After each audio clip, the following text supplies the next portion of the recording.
Hello friends, कल के video में हम लोगों ने पर्वतों के बारे में पढ़ा था।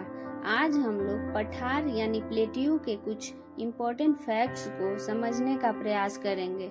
तो चलिए शुरू करते हैं। तो सबसे पहले हम देखेंगे पठार किसे कहते हैं। तो पठार भूपटल की वैसी उच्च भूमि होती है जिसका जो शिखर वाला भाग होता है काफी विस्तृत या सपाट होता है तथा उसके जो किनारे वाले भाग होते हैं वो तीव्र ढाल या खड़े ढाल वाले होते हैं, तो उन्हें हम पठार कहते हैं। भूपटल के लगभग 33% भाग पर पठारों का विस्तार पाया जाता है। इनकी ऊंचाई लगभग समुद्र तल से 300 मीटर से 1000 मीटर तक होती है। लेकिन फ्रेंड्स, कुछ पठार 100 मीटर ऊंची तो कई पठार ऐसे हैं जिनकी समुद्र तल से ऊंचाई 2000 से 5000 मीटर तक है। जैसे जो तिब्बत का पठार है 5000 मीटर ऊंचा है, कोलोराडो का पठार 2500 मीटर ऊंचा है, अपलेशियन पठार 1000 मीटर, जबकि रांची का पठार 600 मीटर ऊंचा है। पठारों की स्थिति में भी काफी अंतर पाया जाता है। जैसे कुछ पठार जो होते हैं वो चारों तरफ से पर्वतों से घिरे होते हैं, तो कुछ पठार एक और पर्वत और दूसरी तरफ मैदान या तटीय भाग से घिरे होते हैं। एशिया का तिब्बत का पठार, अनातोलिया का पठार तथा ईरान का जो पठार है वो चारों तरफ से पर्वतों से घिरे हुए हैं तथा यूएसए का जो पिडमोंट पठार है वो पश्चिम में अपलेशियन पर्वत तथा पूर्व में अटलांटिक तटीय मैदान से घिरा हुआ है। तो ये था दोस्तों पठार के बारे में कुछ नॉर्मल इंफॉर्मेशन। अब हम लोग देखेंगे क्लासिफिकेशन ऑफ प्लेट्यू। निर्माण की प्रक्रिया के अनुसार पठारों को 2 भागों में बांटा गया है। पहला हो जाता है अंतर्जात शक्तियों द्वारा उत्पन्न पठार और दूसरा होता है बहिर्जात शक्तियों द्वारा उत्पन्न पठार। तो चलिए थोड़ा सा हम लोग देख लेते हैं अंतर्जात शक्ति और बहिर्जात शक्ति क्या है। तो अंतर्जात शक्ति पृथ्वी के आंतरिक भाग से उत्पन्न होने वाले बल को अंतर्जात बल कहते हैं, जबकि पृथ्वी की सतह पर उत्पन्न होने वाले बल को हम लोग बहिर्जात बल कहते हैं।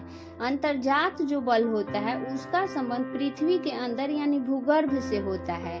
अंतर्जात बल से पृथ्वी में क्षैतिज तथा लंबवत संचलन उत्पन्न होते हैं। बहिर्जात बल का मुख्यतः संबंध वायुमंडल से होता है। बहिर्जात बल पृथ्वी के अंतर्जात बलों द्वारा भूतल पर उत्पन्न विषमताओं को दूर करने का काम करती है, इसलिए बहिर्जात बल को समतल स्थापक बल भी कहते हैं। तो चलिए सबसे पहले हम अंतर्जात शक्तियों द्वारा उत्पन्न पठार के बारे में जानते हैं। तो अंतर्जात शक्तियों द्वारा उत्पन्न पठार जब भूसंचलन द्वारा भूपृष्ठ का कुछ भाग ऊपर उठकर पठार का रूप ले लेता है तो उसे पटल विरूपणी पठार कहते हैं। और कुछ पठारों का निर्माण ज्वालामुखी से होता है, ज्वालामुखी के फिजर इरप्शन से होता है। तो पटल विरूपणी पठारों को भौगोलिक स्थिति के आधार पर 3 भागों में बांटा जाता है। जो पहला होता है अंतरा पर्वतीय पठार, दूसरा होता है गिरिपद या पर्वतपदीय पठार, तीसरा होता है महाद्वीपीय पठार और चौथा होता है ज्वालामुखी या लावा का पठार। तो सबसे पहले हम देखेंगे अंतरा पर्वतीय पठार के बारे में। जैसा कि नाम से ही स्पष्ट है, अंतरा पर्वतीय यानी चारों तरफ से पर्वतों से घिरा हुआ। तो इनका निर्माण अंतर्जात बल द्वारा बलित पर्वतों के निर्माण के समय ही होता है। भूसन्नति के किनारों पर पर्वत श्रेणियों के निर्माण के साथ बीच वाले भाग, जिसे हम मध्य पिंड कहते हैं, के ऊपर उठ जाने से अंतरा पर्वतीय पठार का निर्माण होता है। जैसे तिब्बत का पठार, कोलंबिया का पठार, मैक्सिको का पठार, बोलीविया का पठार, गोबी का पठार, पेरू का पठार, ईरान का पठार, तारिम बेसिन, ग्रेट बेसिन इत्यादि सब का निर्माण अंतरा पर्वतीय पठार के द्वारा हुआ है। दूसरा हो गया गिरिपद या पर्वतपदीय पठार। ये पठार पर्वतों के आधार पर स्थित होते हैं, यानी पर्वतों से सटे हुए लंबी उच्च भूमि के रूप में मैदान या समुद्र तक फैले हुए हैं। जैसे उत्तरी अमेरिका का पिडमोंट पठार, दक्षिणी अमेरिका का पैटागोनिया का पठार इत्यादि। तीसरा है महाद्वीपीय पठार यानी कॉन्टिनेंटल प्लेट्यू। ये पठार काफी विस्तृत तथा प्राचीन पठार है। वास्तव में यह पठार कैम्ब्रियन युग से पहले का है, जिस पर धारवाड़, कुडप्पा, विंध्यन तथा गोंडवाना क्रम की चट्टानों का समय समय पर आवरण बिछता रहा।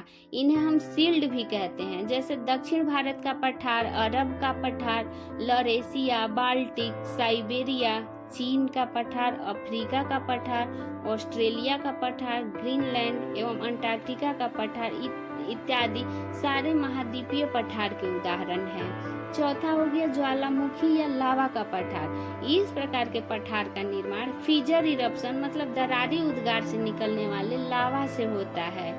इस पठार का जो कलर होता है वो ब्लैक होता है। ये बेसाल्ट चट्टानों के बने होते हैं। एग्जाम्पल जैसे भारत में दक्कन का पठार, यूएसए में कोलंबिया का पठार, आयरलैंड का एंट्रिम पठार, न्यूजीलैंड, दक्षिण अफ्रीका, उत्तर एवं दक्षिण अर्जेंटीना, ब्राजील, फ्रांस, साइबेरिया इत्यादि में ज्वालामुखी पठारों का निर्माण हुआ है। तो फ्रेंड्स, आज का हमारा वीडियो कैसा लगा हमें कमेंट करके जरूर बताएं। मेरे चैनल को सब्सक्राइब करें। Thank you. Have a nice day.